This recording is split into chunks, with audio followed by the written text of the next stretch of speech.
Good morning. Today is our second installment of our e-series, Coffee Talk, Real Talk. And I have the lovely Joan Hoxter with me this morning. I love her mug. Show us your mug, Joan. It says, God bless this hot mess. I got to get one of those. God bless this hot mess. You know what? If I can't be anything else, I can be honest. That's it. Joan and I have formed an incredible relationship over the past 3.5 years. And I know her very well, but today you guys are going to get to know a little bit about her and the leader that she is and how she loves to empower women and kind of lead this next generation from the heart. And that's a special thing, right? Because everybody is, we always say high tech, low touch, but Joan is high tech, high touch. So, which is a big deal in this world. Her and her husband, for the last 20 years, have owned a brick and mortar business. And she's now one of the brand ambassadors for an online clean living brand. And she's really just an incredible leader and friend. I talk to Joan almost every day. So this is a fun interview for me to do. So we're going to get it kicked off this morning and just ask Joan to dream a little or remember a little. What were some of your childhood thoughts and dreams? What did you think you were going to be when you grew up?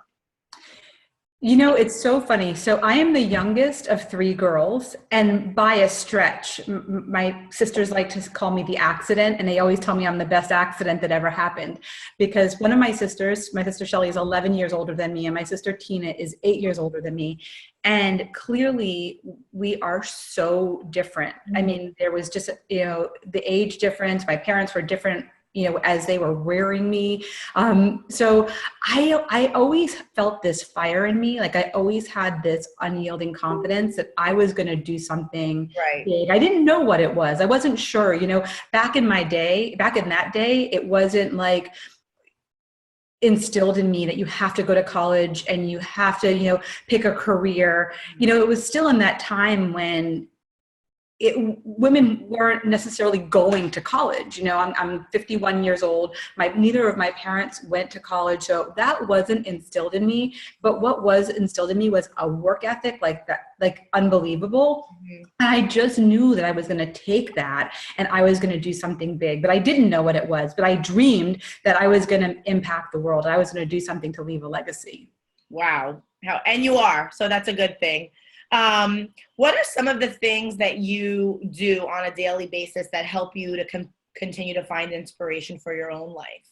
So you guys, this is something that's really important to me. And I shared my age, and I just want you to understand that this is something that I just started doing within the past year.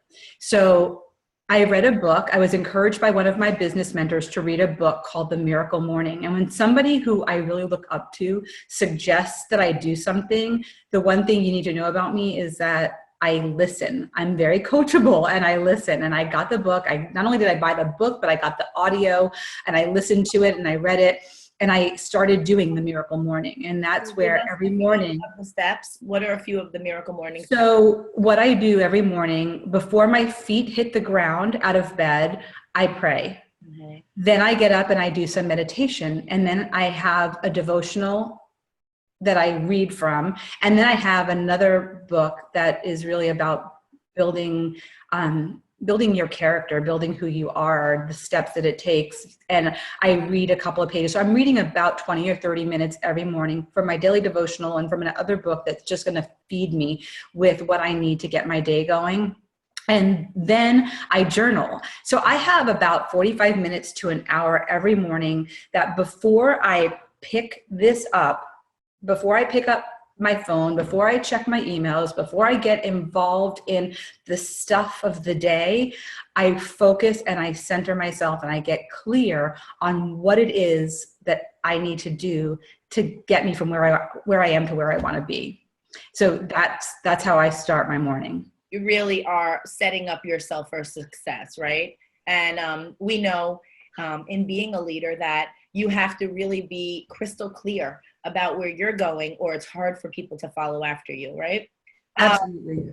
So that's a great segue into one of my next questions, and I know what it is, but why don't you share with us what your favorite book is on maybe that has helped you to really become a leader or find the leader within, and what you love about it. Absolutely. So you guys, I suggest that everybody who says, I don't like to read, you put that nonsense away and you start finding books that are going to help you to improve your thought process, because thoughts are things, and easily we get so caught up in our thoughts that we stop ourselves. And so again, in this past year, I wasn't always a reader. I mean, I've always liked to read, but I always like to read more for enjoyment than for growing and learning. And this year I made a commitment to actually in 2015, I made a commitment to myself to read a book a month, and I did more than that.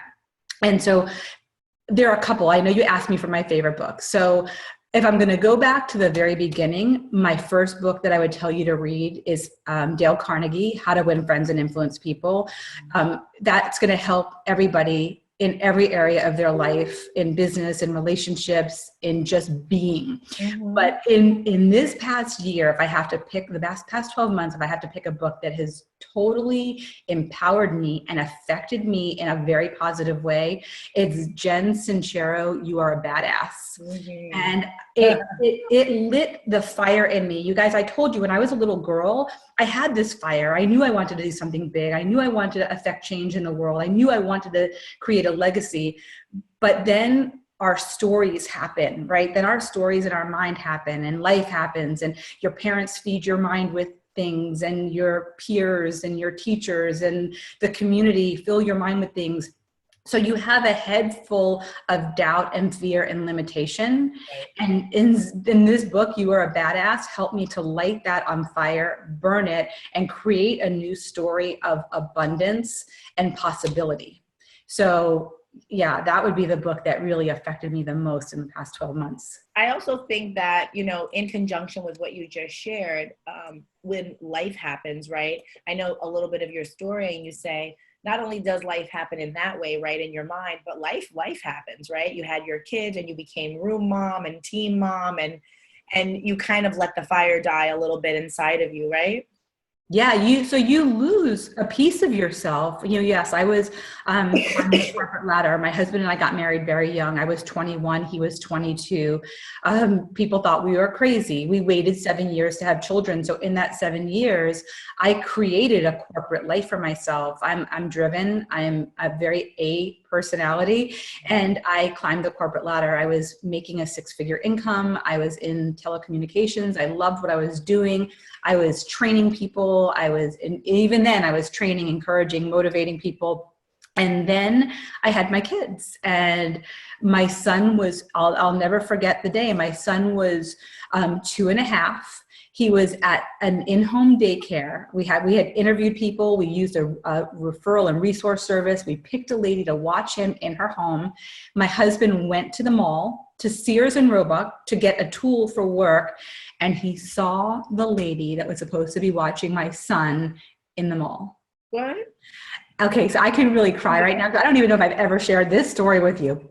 So he called me. He freaked out. I told my boss, gotta go. I left. And that night, we made a decision. That night, we made a decision that we had to do something different, that I didn't have children to leave them in somebody else's care or lack of care. She left the kids with her next door neighbor, who was like in her 80s. I didn't know her. I had not background checked her. So that was the defining moment for me. That was the catalyst that said, you made a decision to have children, and what are you going to do now?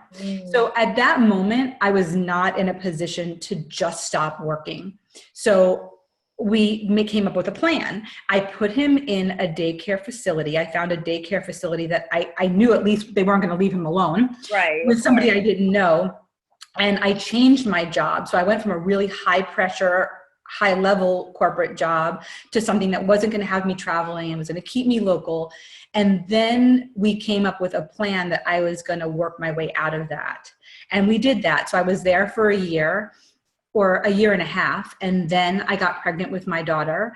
And when my daughter was born, that was the moment that I gave up my corporate life to be a stay-at-home mom. And as a stay-at-home mom, you know, we had a brick and mortar business. We were just beginning our security company. So even though I was home and present with my children, I still worked in our business. I still work from home in our business. And then, yes, I became room mom and team mom and PTA president.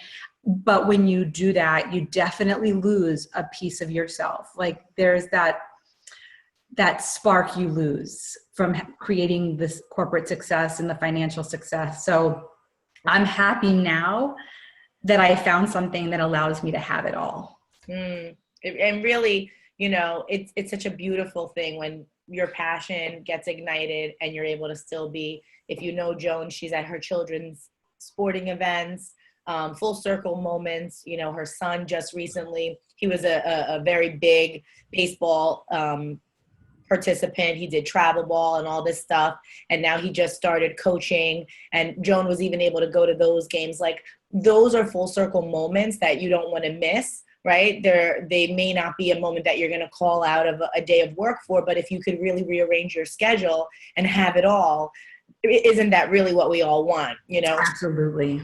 What would you say is your coping mechanism for nervousness before you're getting on stage to speak and share your heart? Because I know that we all struggle with it a little bit. Some people are more comfortable with it, but you know, you have this fire in you, you want to share it, and then you get up there. How do you deal with the nervousness?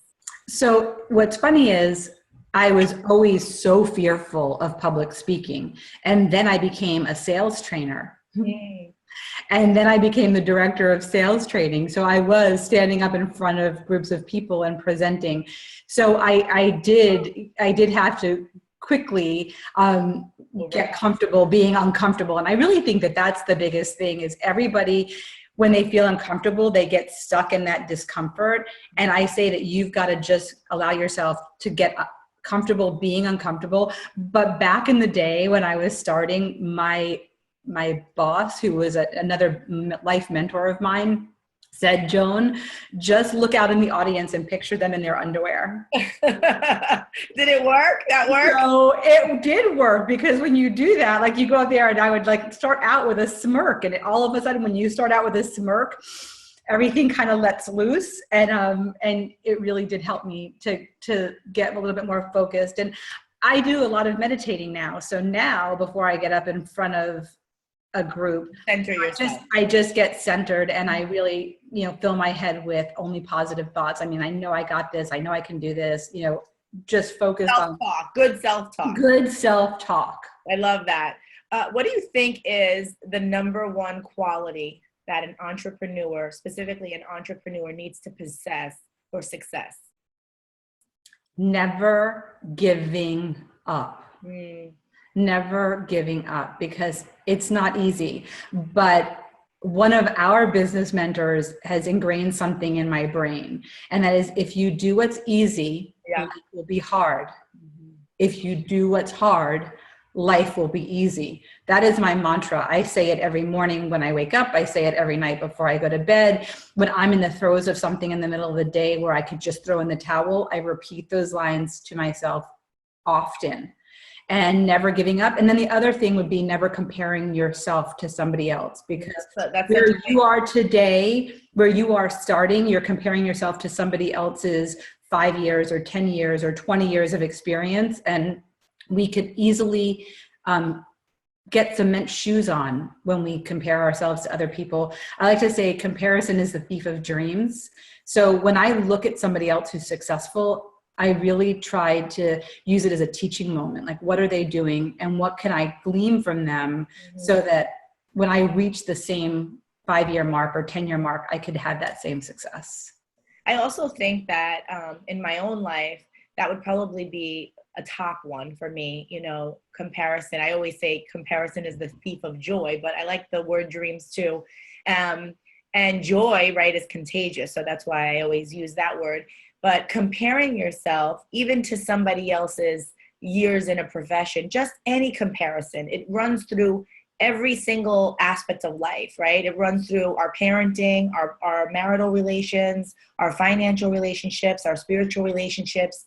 And it really is a thief, and it doesn't allow you to really be grateful and blessed. And I really had taken time to kind of peel back the onion layer and learn about those feelings. At one time, I had a question, and, you know, I have a very close relationship with God, and I would talk to God and I would say, God, why did you do this? And why did you do that? I don't understand. You know, I'm doing this and I'm doing that and I'm working so hard. And it reminds me of the story that Amy Gleave shared about Chelsea Handler, when's my turn, right? But there's enough for everybody. And your story is going to look differently than someone else's because you're the special sauce. You know, you're the amazing character, the main character in your own story. So yeah, absolutely. And, you know, I really want people to understand the difference between, like what you were just talking about with Chelsea Handler, the difference between a scarcity mindset and an abundance mindset, because you'll have your turn. If you don't give up, you're going to have your turn. If you keep doing the doing, you're going to have your turn. You know, it's funny because Scott and I, we're getting ready in April 4th to celebrate our 30th wedding anniversary. Oh my gosh. I know I'm only 34. It's a little weird that I got married at 4 years old, but no, we're getting ready to celebrate our 30th wedding anniversary. And so often people are like, how'd you do it? You know what? We never gave up. Were there moments where each of us were ready to throw in the towel? Absolutely. Sure. But, you know, my parents instilled that in me, that when something is difficult, you figure out how to work through the difficulty and you just don't give up. And so that's how we've made it to 30 years. And, you know, it's amazing. Now I'm watching my kids grow up and I'm watching them get into relationships and start their journey of life. And it's really neat to see how we've instilled that in them, that desire to have that long love and that tight relationship. And it's just a neat process to watch. Really amazing. And I mean, what an accomplishment in 2017, right? To have such a strong family value. So one of my last questions is usually a little bit of a difficult one. Think about the biggest failure in so far in life. What was your takeaway from that season? So I've had a couple of things, you know. Financial failure has been something that has really weighed heavily on us, you know, being in your own business in 2008 and 9 and having to crawl and scrape and fight our way back from what happened. And again, not giving up was something that really, it really was a defining moment. It was a defining moment. But if I have to look more current, it was getting involved in a business that I was so passionate about, that I felt was my purpose, and having it taken away from me in a way that was sad and scary and really uncomfortable. And in that moment, I could have said, okay, I'm done. I'm not doing this again. I'm gonna find a different path. And I almost did.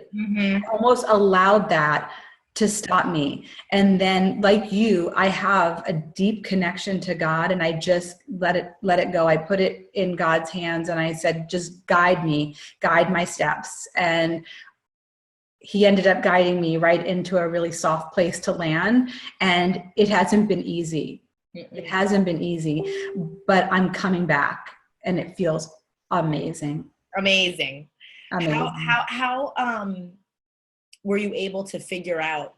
I know that a lot of people who are going to watch the replay of this, you know me, I always do practical application, even in business. I love to hear a thought and then how can someone do it, right? We always say, oh, go and do this. And people are like, how do I take care of that? So how did you find out what you were passionate about? How were you able to discover your passion? So in complete transparency, when I got involved with my side business, that really is my passion and purpose for life, and the vehicle I use to empower women and young girls, my original thought was I was doing it for money. Again, I go back to the failure that we had and my desire to get my husband off of a ladder and to allow the second half of our life together to be easier, right? So my initial reason for doing what I was doing, I thought, remember, this is why you have to always have an open heart and an open mind. Yes. So I thought it was for money. Then I got schooled. I got schooled. I learned a lot about something that really just started to drive me and move me. And it then soon turned in from a money-making opportunity to a purpose and a passion that now I love to share with other people. So all I say is that when you think you know why something is what it is, don't be fooled. Have an open heart and an open mind, and allow the process, allow the journey, and you'll find it. So many people say, how do you know? Like, how did you get there? And I couldn't even tell you the exact steps. All I can tell you is I had an open heart and an open mind. I listened, I paid attention, I was coachable, and it fell into my lap. And now it's ignited something in me that nobody can take away. A great translation to that would be that because of your open heart, you were able to show up, right? And you never know. Jim Rohn, I think, said this quote: you never know what piece of information is going to change the course of your life, but you have to show up to get it. And obviously he's talking about two things: showing up physically, but showing up. And like Joan is saying, having an open heart. I just want to thank you for spending your morning with us. I know that the people who listen to this audio and watch this video are going to be encouraged by you. And I know you're going to change a lot of lives. And I'm so grateful to have you in my life. So thank you for this morning. Back at you, girl. Have a great day, guys. You too.